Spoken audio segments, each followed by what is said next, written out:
রহস্যজনক অন্তর্ধান থেকে প্রকাশ্যে এলেন জরিতা লাইট ফ্ল্যাং।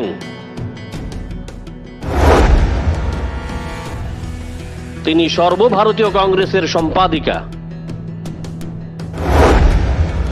2023-এর নির্বাচনে প্রাক লগ্নে হঠাৎ রাজ্যান্তরী হয়েছিলেন জরিতা।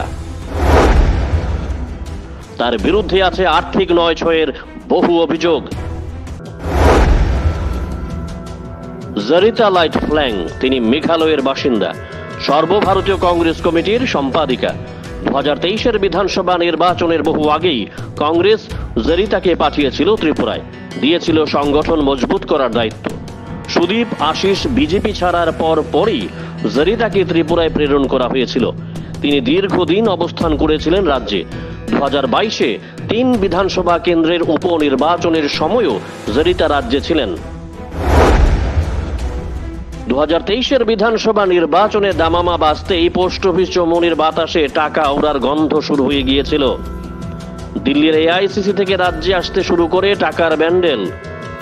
কার কাছে এসেছিল টাকা, এই প্রশ্নের উত্তরে কংগ্রেস কর্মীরা স্পষ্ট জানিয়ে দিয়েছেন, টাকার বাক্স ছিল ম্যাডাম জরিতার কাছে।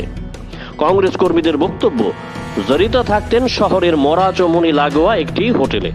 2023-এর নির্বাচনে কংগ্রেস এই হোটেলের টপ ফ্লোরে বানিয়েছিল নির্বাচনী ওয়ার রুম।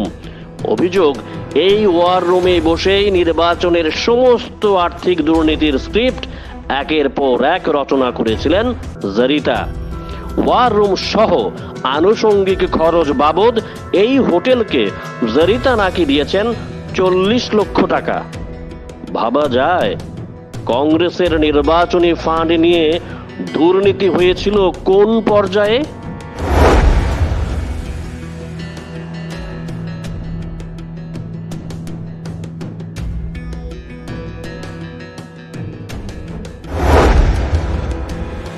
দু 2023-এর নির্বাচনে কংগ্রেস মোট 13টি আসনে প্রার্থী দিয়েছিল। তার মধ্যে তৎকালীন কংগ্রেস সভাপতি বীরজিৎ সিনহার লবির 4 জন পেয়েছিলেন টিকিট। বাদ বাকি 9 জন ছিলেন সুদীপ গোষ্ঠীর। প্রত্যেক প্রার্থীকে এআইসিসি থেকে নির্বাচনী খরচ বাবদ দেওয়া হয়েছিল 50 লক্ষ টাকা করে। বীরজিৎ গোষ্ঠীর 4 প্রার্থীকে পুরো টাকা দিয়েছিলেন জরিতা, কিন্তু সুদীপ গোষ্ঠীর প্রার্থীদের নাকি পুরো 50 লক্ষ টাকা করে দেননি। অভিযোগ, প্রত্যেক প্রার্থীর কাছ থেকেই সরিয়ে নিয়েছিলেন টাকার বান্ডিল।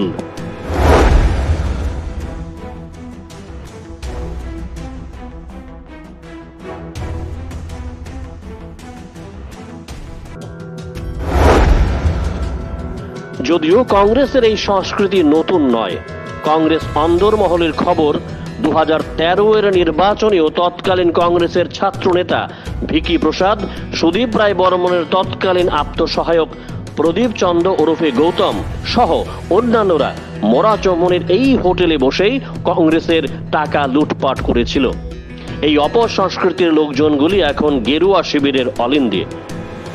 গেরুয়া কর্মীদের বক্তব্য, এখনো ভিকি প্রসাদ, প্রদীপ চন্দ্ররা গেরুয়া নামাবলী গায়ে দিয়ে একই কাজ করে চলছে। তাদের বিরুদ্ধে তদন্ত হলে বেরিয়ে আসবে উপার্জনের উৎস কোথায়।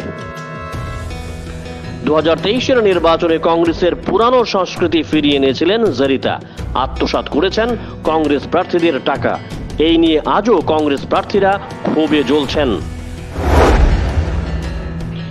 2023-এর নির্বাচনে কংগ্রেস প্রচারের জন্য রাজ্যের বিভিন্ন সংবাদ মাধ্যমে বিজ্ঞাপন দিয়েছে। জরিতা মোটা অঙ্কের বিনিময়ে দিল্লির ইস্তাকেম নামক একটি সংস্থাকে বিজ্ঞাপনের বরাত দিয়েছিলেন। এই কোম্পানির মাধ্যমে রাজ্যের সংবাদ মাধ্যমে দেওয়া হবে বলে স্থির করা হয়েছিল বিজ্ঞাপন। বিজ্ঞাপনের জন্য বাজেট ছিল 66 লক্ষ টাকা। টানা 1 মাস সংবাদ মাধ্যমে বিজ্ঞাপন দেওয়ার কথা ছিল। বাস্তব অর্থে বিজ্ঞাপন দেওয়া হয়েছিল মাত্র 5 দিন। সর্বসাকল্যে রাজ্যের মিডিয়াগুলিকে 10 লক্ষ টাকার বিজ্ঞাপনও দেওয়া হয়নি। অভিযোগ, বিজ্ঞাপনের পুরো টাকা আত্মসাৎ করেছেন জরিতা। নির্বাচনে কয়েকদিন আগে সব মিলিয়ে চাপে পড়ে গিয়েছিলেন সুদীপ আশিসের ম্যাডাম জরিতা। তখন কোনো উপায় না পেয়ে নির্বাচনের আগেই জরিতা আচমকা রহস্যজনক অন্তর্ধানে চলে গিয়েছিলেন। এখন সবকিছু ঠান্ডা হওয়ার পর তিনি রাজ্যে এসেছেন। এখন জরিতার পাখির চোখ লোকসভা নির্বাচন। নির্বাচনে কংগ্রেস ত্রিপুরাতে কি রেজাল্ট করবে তা বিলক্ষণ বুঝতে পেরেছেন রাজনীতিকরা। লোকসভা নির্বাচনের ফান্ড হাইজেক করতেই নাকি এআইসিসির সম্পাদিকা জরিতা ফের এসেছেন পোস্ট অফিস চৌমনির সাদা বাড়িতে, আর নেতারাও তাকে গ্রহণ করেছেন সাদরে। রহস্যটা কোথায়? শীঘ্রই ফাঁস হবে দুর্নীতির আরো নতুন নতুন ভাণ্ড, দাবি প্রদেশ কংগ্রেস নেতৃত্বের।